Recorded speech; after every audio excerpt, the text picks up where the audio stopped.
What does it mean to love dunya? Does it mean that we're not allowed to have nice things? Does it mean we're not allowed to have jobs and get married and have nice houses? Of course we can. In fact, there were many companions who were extremely wealthy. But the problem is that the dunya has taken over our hearts. Hubb dunya becomes a disease when you don't own your stuff owns you. You don't own your money owns you. You don't own your status owns you.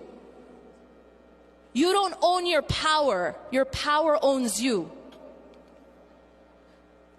Allah subhanahu wa ta'ala tells us in the Quran, اعلموا أنما الحياة الدنيا لعب ولهو وزينة وتفاخر بينكم وتكاثر في الأموال والأولاد.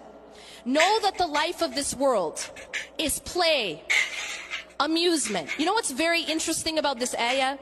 Is when you break down this ayah, from Surah Al-Hadid, you find that this ayah is a chronological timeline of our life in this world, of the things that matter most to us in this world. Because when we first come into this life, what's the most important thing to us as a child?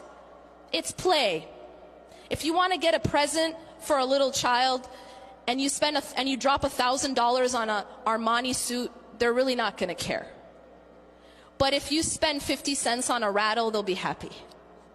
And this is because what matters most when you first come into this dunya is just, I want to play. La'ib. اعلموا أنما الحياة الدنيا لعب ولهو. And then you get a little bit older and now you're kind of like in late elementary, middle school.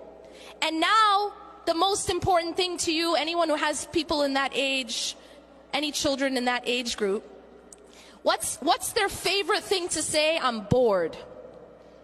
And the reason for that is because at that age, they want to be entertained, constantly stimulated and entertained.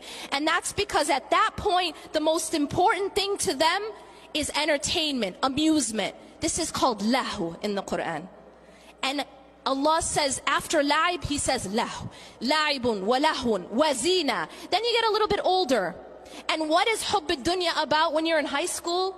Well, pretty much it's about what you look like, what you're wearing. This is the time when people are so concerned about what they look like that this is when you see spikes in things like eating disorders, because what you look like becomes of utmost importance. And so here Allah says zina. Zina is adornment, looking good. لَعِبٌ وَلَهٌ وَزِينَةٌ وَتَفَاخُرٌ بَيْنَكُمْ. Now you get a little bit older. And now it's not so much about your rattles and your video games or even your brand names. Now it's about proving yourself. Now it's about, how do I stack up next to someone else? What medical school are you getting into? How are your grades? And now it's tafakhurun bainakum. Now you're trying to show off. You're trying to compete. Then you get established. You get a big house, nice car, and children. And now what is it? وَتَكَاثُرٌ فِي الْأَمْوَالِ وَالْأَوْلَادِ. Now it's about getting a lot or competing in the accumulation with regards to money and your children. But what's so interesting here is that Allah says all of this, He gives us an analogy. See, all of these are halal things. But these are the things we get caught up in. And each person is at a different stage in that dunya. But all of it, كَمَثَلِ غَيْثٍ أَعْجَبَ الْكُفَّارَ نَبَاتُهُ ثُمَّ يَهِيجُ فَتَرَاهُ مُصْفَرًّا. All of this stuff that we get so caught up in, it's like a heavy